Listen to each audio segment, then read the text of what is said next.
Years later, Afghan villagers still vividly remember the operations and bombardments conducted by the U.S. troops during their 20-year presence in the war-torn country. Saeed Aziz, a resident of eastern Wardak province, stays in a mud house in the ruined Ismail Keel village.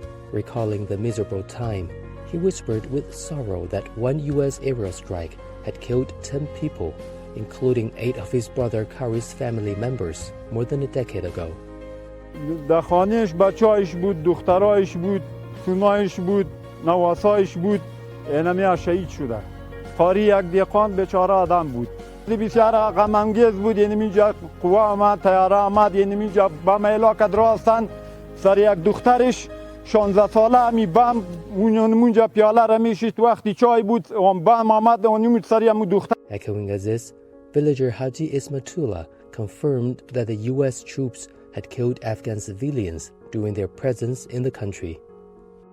چشم سر خود دیدیم در مو وقت ما در سر سرک استاد بودیم که تیاره امریکایی آمد یک بم در این منطقه انداخت که اینجا یک چی بود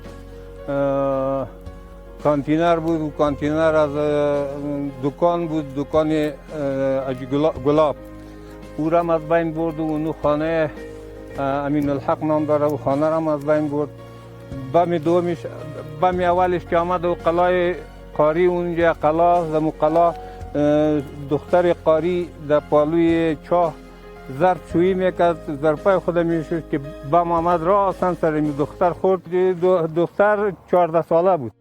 حقوق بشر دی هغه حقوق بشر پیژننه په افغانستان کې خو داسې د بشر حقوق تر پښو لاندې کو حقوق بشر امریکایان پیژندل نه کوم چې ناقصین په نړۍ کې حقوق بشر د امریکایانو نه ټول